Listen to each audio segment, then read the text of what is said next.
आप देख सकते हैं ये है प्लाख और ये प्लाख का व्यू है और यहाँ की खूबसूरती आप देख सकते हैं। तहसील बसौली का एक छोटा सा गांव है ये, पंचायत प्लाख। 360 डिग्री व्यू है। और हमारे साथ हैं डीडीसी चेयरमैन कर्नल महान सिंह। इनसे जानते हैं यहाँ पर इन्होंने बहुत कुछ बनवाया है और कुछ बिल्डिंग्स यहाँ बन रही हैं और एक बहुत ही प्यारा सा मंदिर भी इन्होंने यहाँ पर बनवाया है। सर, आपका स्वागत है। जैसा कि यहाँ का हम व्यू देख रहे हैं बहुत ही बढ़िया है, और क्या क्या यहाँ पर आपने बनवाया है? यहाँ पर सोंदी साहब, सबसे पहले तो यहाँ पर जो नॉर्थ की तरफ है, यहाँ 150 कनाल भूमि जो है अर्जित की गई है, एक कृषि विज्ञान केंद्र बनना है और जो किसानों के लिए एक वरदान है। उसका केस जो है वो कृषि मंत्रालय में गवर्नमेंट ऑफ इंडिया के पास गया है और आशा है कि बहुत जल्दी उसका कैबिनेट अप्रूवल हो जाएगा और उसके बाद यहाँ पर भव्य एक कृषि विज्ञान केंद्र बनेगा जो पूरे पहाड़ी क्षेत्र को, बिलावर, बसोली, बनी, सबको सर्व करेगा और जो किसान हैं हमारे, उनकी ज़िंदगी को जो है वो उस ट्रांसफार्म करेगा। आप जानते हैं कि जिस तरह से पहाड़ी क्षेत्र में और ख़ासकर बसोली का ये जो तटवर्ती क्षेत्र है, जो जहाँ पर डैम, रंजीत सागर डैम बनी है, इस क्षेत्र में डैम बनने से जो रिवर बेड्स हैं, जंगल हैं, वो पूरे पानी में सबमर्ज हो गए हैं और उसके चलते जो जंगली जानवर हैं, खासकर मंकीज़ हैं, वो ज़मीन पे आ गए हैं, जो खेती बाड़ी की ज़मीन थी, जिससे जो किसान बरादरी है उसको बहुत नुकसान हुआ है। यही चीज़ को लेके एक इस तरह की सोच है मेरी कि अगर हमने किसानों को फिर से खड़ा करना है, तो जो कि इस एक ज़माने में ये कठुआ ज़िले का एक ग्रीन बॉल हुआ करता था ये क्षेत्र, तो अगर फिर से हमने किसानों को खड़ा करना है तो हमें नए मॉडर्न तरीके अपनाने पड़ेंगे, हमें टेक्नोलॉजी लानी पड़ेगी और हमें क्रॉप पैटर्न चेंज करना पड़ेगा। जो परंपरागत फसलें हैं उनको हमने छोड़कर हमें नई फसलें जो है अपनानी पड़ेंगी और उसके बाद अलावा जो हम यहाँ की जो फसलें हैं उनको हमें वैल्यू एडिशन करना पड़ेगा उनको। फॉर एग्जांपल यहाँ पर मैंगो है, काफ़ी मैंगो होता है, देसी आम इस क्षेत्र ये प्रसिद्ध है उसके लिए। तो मैंगो जो है आज या तो उसको मंकी खा लेते हैं या वो आंधी तूफान चलती है उससे झड़ जाते हैं। तो उन मैंगो का अगर वैल्यू एडिशन किया जाए, वैल्यू एडिशन मतलब उसको आगे जो रॉ प्रोडक्ट है, जो आम, कच्चे आम है, उसको आगे हम क्या कर सकते हैं, तो उसके बहुत सारी चीज़ें बन सकती हैं। उसका अचार बन सकता है, अमचूर बन सकता है, हम पापड़ बन सकते हैं, उसका मुरब्बा बन सकता है, अचार बन सकता है। तो इस तरह से जो दूसरी फसलें भी हैं उनका हर चीज़ का, जैसे मक्की है तो मक्की का जो दाने होते हैं उसका पॉपकिन बनता है, उसका जो दाने फ्रिज में जो फ्रीज़ किए जाते हैं उसका जो है वो उपयोग होता है, बहुत सारे इंग्लिश फूड और जो देसी फूड होते हैं उनमें इस्तेमाल होता है। तो इस तरह से हर चीज़ का वैल्यू एडिशन है। वो हम इस क्षेत्र में, मेरा ये सोच है कि ये जब ये बन जाएगा कृषि विज्ञान केंद्र, तो वो यहाँ पर कम से कम 8 साइंटिस्ट होंगे जो किसानों को 24/7 जो है वो सलाह देंगे, उनको मदद करेंगे, स्टार्टअप लगाएंगे, नए स्टार्टअप ये इस क्षेत्र में लगेंगे और नई जो तरह की खेती है उसको बढ़ावा मिलेगा, खेती को भी बढ़ावा मिलेगा, हार्टिकल्चर को भी बढ़ावा मिलेगा और उसके अलावा जो मशरूम ग्रोइंग है, जो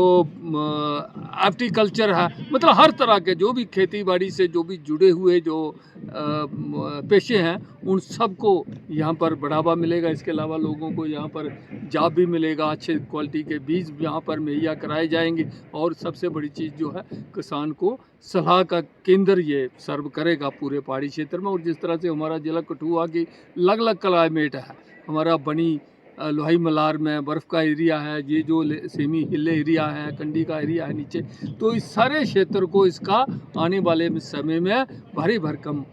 फ़ायदा होने वाला है और किसानों के लिए ये एक वरदान। यहाँ पर हमने ये जो कम्प्लेक्स बनाया है तो इसमें कृषि विज्ञान केंद्र तो उस तरफ आ ही रहा है और मोदी साहब की बड़ी ये तोहफा होगा इस क्षेत्र के लिए। तो उसके साथ हमने यहाँ पर जब मैंने डीडीसी का चेयरमैन बना तो बच्चों की एक बड़ी मेरे से नौजवान तबका जो था वो बार बार गुहार लगाता था कि हम एक ग्राउंड दो। अगर आप देखें बसोली का जो क्षेत्र है यहाँ पर पहाड़ी क्षेत्र है हमारा, यहाँ पर ज़मीन नहीं है, तो ये एक क्षेत्र था, यहाँ शामलाट जगह थी। कुछ लोगों ने इसको अपनी फसल बाड़ी लगाते थे यहाँ पर, तो उनसे हमने अनुरोध किया कि इसको छोड़ दें, सरकार की जगह है। तो उन्होंने ये भूमि जो थी वो फसल लगाना छोड़ दी और यहाँ पर हमने एक ग्राउंड जो है sports council, Jammu Kashmir sports council के माध्यम से यहाँ पर ग्राउंड बन रहा है, जो लगभग बन गया है काम। कुछ इसका काम पेंडिंग है जिसके लिए बहुत जल्दी मेरे को आश्वासन दिया गया है काउंसिल के सेक्रेटरी द्वारा कि बहुत जल्दी इसका शुरू किया जाएगा। उसके साथ बच्चों की एक डिमांड थी, आजकल क्रेज भी रहती है बच्चों की कि जिम बनाया जाए, तो जिम भी हमने एक छोटा सा जिम नीचे कम से कम उसमें भी 20 लाख रुपया लगा के जिम बनाया है और यहाँ सुबह शाम बच्चे जो हैं जिम करने के लिए आते हैं, अच्छा लगता है। और क्रिकेट का भी आप देखें तो 30-40 अभी भी देखो 15-20 बच्चे जो हैं ग्राउंड के अंदर हैं और ये थोड़ा और शाम होने से और ज़्यादा बच्चे यहाँ पर 100-150 बच्चा भी होता है। और इसी के साथ एक लाइब्रेरी हम यहाँ डेवलप कर रहे हैं जो 15 लाख रुपया इस बार इसके लिए रखा गया है ताकि बच्चों के लिए यहाँ पर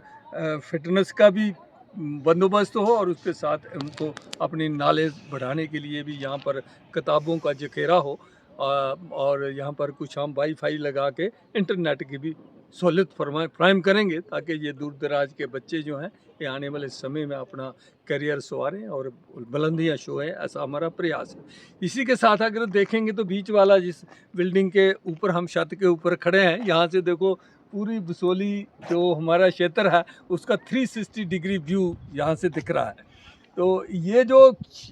बिल्डिंग बनाई गई है इसके नीचे एक बड़ा हॉल है जो कम से कम 1800 स्क्वायर फीट का हॉल है। ये हॉल बनाया गया है जो सोशल एक्टिविटीज़ के लिए, मीटिंग कॉन्फ्रेंस करने के लिए, और जो कोई किसी ने रिटायरमेंट पार्टी करनी हो, कोई यहाँ सरकारी मीटिंग करनी हो, उसके अलावा यहाँ पर कोई अपना सोशल गैदरिंग करनी हो तो उसके लिए बड़ा उपयोग ये होगा। उसके ऊपर यहाँ 2 कमरे भी हमने बनाए हैं कि तो कोई यहाँ रुकना चाहे तो उसकी भी व्यवस्था है। तो इसी के साथ ये हो गया, ये और कुल मिला के ये स्किल डेवलपमेंट के लिए है कि जो वैल्यू एडिशन हम अपनी फसलों का यहाँ कर पाएँ, उसके लिए यहाँ पर एक केंद्र हम बनाने जा रहे हैं आने वाले समय में। इसी के साथ जब ये चीज़ बनाई तो हमने सोचा कि यहाँ पर कुछ स्पिरिचुअल भी होना चाहिए, तो उसके चलते ये एक मंदिर बनाया है। यहाँ वासुकी नाग का कुदरती स्थान है, 1000 वर्ष से भी पुरानी इसकी हिस्ट्री है। यहाँ वासुकी नाग जी विराजमान है और यहाँ पर एक बनखंडी माता का भी यहाँ स्थान है। तो इसी चीज़ को लेके इसी के साथ हमने भोलेनाथ का मंदिर, एक लक्ष्मी नारायण का मंदिर, एक वासुकी नाग का मंदिर, उसके साथ माता नवदुर्गा का मंदिर और हनुमान जी का परिक्रमा जो है यहाँ पर उनका भी एक मंदिर बनाया है। तो ये स्पिरिचुअल जो बच्चे यहाँ पर आते हैं या यहाँ इसमें स्किल डेवलपमेंट के लिए या सोशलाइजिंग के लिए आएंगे तो उनके लिए मंदिर भी है कि जो हमारे यहाँ पर डाइटी हैं इनके दर्शन करें, इनका ब्लेसिंग प्राप्त करें और अपने मन की जो है शांति ग्रहण करें, ऐसा हमारा प्रयास है। और उसी के साथ में थोड़ी जगह बाकी है तो इसमें हमने एक तो यहाँ पर एक शेड बनाया जो योगा वगैरह में और मल्टीपर्पज़ होगा, वहाँ लंगर योगा या कोई और कोई गतिविधियाँ वहाँ पर भी हो सकती हैं। और उसी के साथ जो बचा हुआ क्षेत्र है ये हमने यहाँ पर तकरीबन इसके अलावा भी 10 कनाल ज़मीन है तो उसको हम रिक्रेशनल पार्क के तौर पर उसको डेवलप कर रहे हैं। यहाँ पर सीढ़ियाँ नीचे से लगाई हैं और ये सबसे अच्छी विशेषता इस कम्प्लेक्स की ये है कि ये चारों तरफ से जोड़ा गया है। एक तो प्लासी प्रेता की तरफ से रोड है, इस तरफ से वेस्टर्न साइड से, नॉर्थ की तरफ से देखें तो जो हमारा नगरोटा है, प्रेता है, वहाँ से मारता होते हुए नीचे यहाँ रोड आता है और यहाँ से नीचे की तरफ हमारा जो प्रिया फरनाट है वो भी पक्के रोड से जुड़ा हुआ है। और उसी के साथ अगर इस तरफ देखें आप तो जो हमारा तनू, लोअर पलाक और घुघरोड और आगे जाके बसोली को भी ये जोड़ता है। तो चारों तरफ से आने के लिए यहाँ पर जो है कनेक्टिविटी अच्छी है और यहाँ का जो वातावरण है बहुत शुद्ध है। ये चारों तरफ जंगल हैं इसके और बहुत ही प्यारा यहाँ पर वातावरण रहता है और गर्मियों के दिनों में देखें तो यहाँ पर हवा चलती रहती है, और सर्दियों में देखें तो सूर्य निकलते और सूर्य छुपते तक यहाँ पर जो है वो धूप रहती है। और यहाँ पर सन राइजिंग और सनसेट का भी नज़ारा बहुत सुंदर है। हम दार्जिलिंग में या दूसरी जगहों में जाते हैं जो सनसेट सन राइज देखने के लिए, तो वो फैसिलिटी यहाँ पर ही मुहैया होगी। और उसके बाद आप साउथ की तरफ देखें तो यहाँ देखो रंजीत सागर डैम का बड़ा मिसमराइजिंग यहाँ पर जो पानी बैक वाटर दिख रहे हैं इस तरफ। और अगर हम ईस्ट की तरफ देखें तो हिमालय के बर्फ़ से ढके हुए पहाड़, इस समय थोड़ी आज धुंध है, नहीं तो बिल्कुल जहाँ बर्फ़ के सफ़ेद चद्दर बिछे हुए पहाड़ दिखते हैं। तो कुल मिला के बहुत ही बेहतरीन जगह है ये। और हमारा प्रयास है कि आने वाले समय में यहाँ पर जो हमारे जो कसौली के हमारे भाई बंधु हैं, सारे हमारे नागरिक हैं, वो यहाँ पर आएँ और ये एक अच्छी जगह विकसित हो जिसमें लोग आके अपना समय भी गुजारें और उस जगह का जो सुंदरता है उसका नाम। सोंधी साहब, मैं आपको बताना चाहता हूँ कि कुल मिला के ये हमारा एक प्रयास है कि